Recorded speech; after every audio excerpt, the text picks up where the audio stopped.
السلام علیکم، میں ڈاکٹر سلطان رضا آپ کی خدمت میں ہومیوپیتھک سے متعلق مختلف موضوعات پہ لیکچر لے کے حاضر ہوں۔ آج ہمارا ٹاپک ہے ایکنی پمپلز۔ اس سے پہلے میں آپ سے عرض کروں کہ ہمارے چینل کو سبسکرائب کیجئے، لائک کیجئے، شیئر کیجئے اور بیل آئیکن کو پریس کیجئے تاکہ زیادہ سے زیادہ ہومیوپیتھک سے متعلق آپ کو معلومات حاصل ہوتی رہیں۔ ایکنی پمپلز یعنی کہ چہرے پہ دانے نمودار ہو جانا، یہ زیادہ تر نوجوان لڑکے اور لڑکیوں میں ہوتا ہے۔ اس کی وجہ پیوبرٹی ایج ہے۔ پیوبرٹی ایج میں یعنی کہ سن بلوغت میں جب انسان داخل ہوتا ہے ٹین ایج میں، تو کچھ تبدیلیاں پیدا ہوتی ہیں جسمانی طور پہ بھی، اندرونی اور بیرونی، جس میں سے ایک ایکنی پمپلس ہے یعنی کہ چہرے کے اوپر دانے نمودار ہونا۔ اس سے اکثر نوجوان پریشان ہو جاتے ہیں اور مختلف ڈرمیٹولوجسٹ کا علاج کرواتے ہیں۔ مہنگے مہنگے علاج کرنے کے باوجود ان کو خاطر خواہ فائدہ نہیں ہوتا، کیونکہ اس کی سب سے بڑی وجہ یہ ہے کہ دانے ان کے اندر ہی سپریس ہوتے رہتے ہیں۔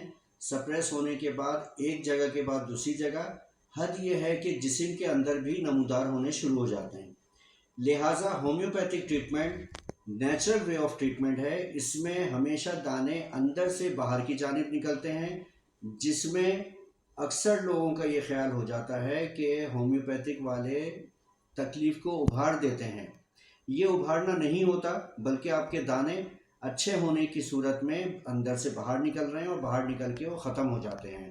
ہومیوپیتھک میں مختلف دوائیاں اس میں موجود ہیں، بہت زود اثر دوائیاں موجود ہیں جو مختلف علامات کے اوپر پیشنٹ کو دی جاتی ہیں۔ ہر معالج کا فرض ہے کہ ایکنی پمپلز کا علاج ہمیشہ سمٹمز کے حساب سے کیا جائے۔ ضروری نہیں ہے کہ سن بلوغت میں داخل ہونے والے نوجوان لڑکے اور لڑکیاں اس تکلیف میں مبتلا ہوتے ہیں، بلکہ بڑی عمر کے بھی خواتین و حضرات اس میں مبتلا ہو جاتے ہیں۔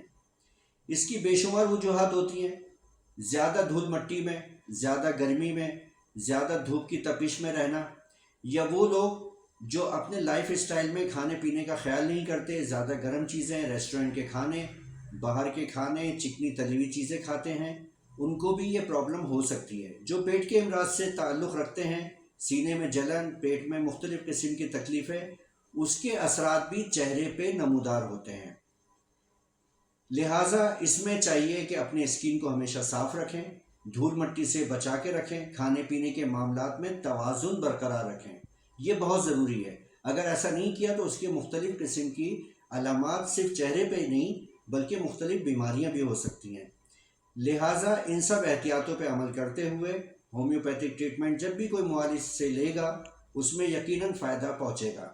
اب میں کچھ ادویات کا تذکرہ کرتا ہوں جو ہومیوپیتھک میں ایکنی پمپل سے متعلق استعمال کرائی جاتی ہے۔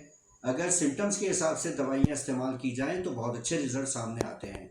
معالج کا فرض ہے کہ پہلے ہی اپنے پیشنٹ کو بتا دے کہ اگر آپ کسی ڈرمیٹولوجسٹ یا کسی بھی قسم کے رائج علاج کر کے آئے ہیں تو اس میں آپ کے دانے سپریس ہوئے ہیں، جو اندر سپریشن ہے وہ باہر نکلے گی۔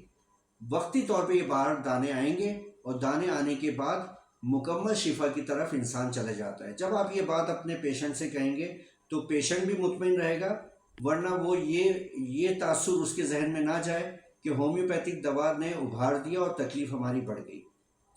اب میں مختلف دوائیوں کا تذکرہ کرتا ہوں جو سمٹمز کے حساب سے استعمال کی جاتی ہیں۔ نمبر 1، اگر آئلی اسکن ہے اور دانے جو ہیں پینفل ہیں، اس میں ایچنگ بھی ہوتی ہے، بعض دفعہ کیل مہاسے ہوتے ہیں چہرے پہ، اس کے لیے بہترین دوا تھوجا ہے۔ چھوٹی پوٹینسی میں استعمال کی جاتی ہے، دن میں 2 سے 3 مرتبہ۔ اس کے علاوہ بہت سارے دانے ایسے ہوتے ہیں جس میں پس فارمیشن ہوتی ہے، پس بن رہی ہوتی ہے، پینفل ہوتے ہیں، ریڈنس ہوتی ہے، اس میں دوا آرنیکا صرف چوٹ لگنے کی دوا نہیں ہے بلکہ بے شمار امراض اس سے ہم اچھے کرتے ہیں۔ اگر کبھی موقع ہوا تو آرنیکا سے متعلق میں جو راز اس میں پوشیدہ ہے انشاءاللہ میں تذکرہ کروں گا۔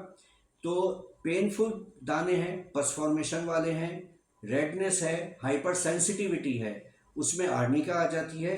اسی جیسی علامات ہیپر سلف میں بھی ہے، تھوڑا سا فرق کے ساتھ ہیپر سلف استعمال کی جا سکتی ہے۔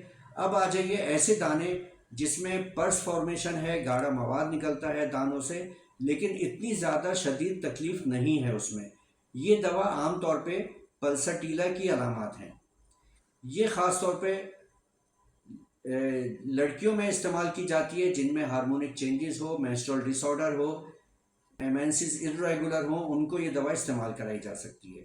اب کچھ پیشنٹ ایسے ہوتے ہیں جس میں کانسٹیپیشن کے ساتھ چہرے پہ دانے نمودار ہوں، اس میں دوا ایسٹیریس روبینس دی جاتی ہے۔ اب کچھ دانے ایسے ہوتے ہیں جس میں پس فارمیشن بھی ہے، جلن بھی ہے، خارش بھی ہے اور درد بھی ہے، شدید تکلیف ہے، اس میں دوا رسٹاکس بہت اچھا کام کرتی ہے۔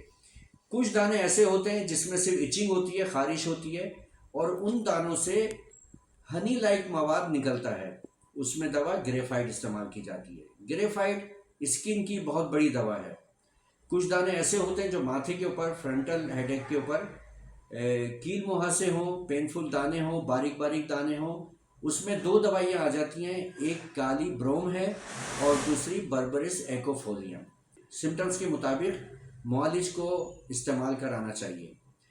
اب آ جائیے ایکسٹرنل یوز کے لیے۔ ایکسٹرنل یوز کے لیے ایک بہت اچھی کریم جس سے رنگ صاف بھی ہوتا ہے، رنگ گورا ہوتا ہے، چہرے پہ شادابی آتی ہے، اور ایکنی پمپلس کے دوائیوں کے ساتھ جو بھی آپ رائس ٹریٹمنٹ ہومیوپیتھی کا دے رہے ہیں، لگانے کی یہ دوا یا کریم بہت اچھا کام کرتی ہے، چہرے کو شاداب رکھتی ہے، کیل مہاسے ختم کرنے میں اور اس کے نشانات ختم کرنے میں معاون ثابت ہوتی ہے۔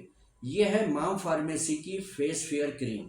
اس کو میں گزشتہ 15 سال سے استعمال کروا رہا ہوں، 15-20 سال سے اس کے میں نے بہت اچھے رزلٹ دیکھے ہیں، اور یہ ہر عمر کے لڑکے لڑکیاں نوجوان اس کو استعمال کر سکتے ہیں۔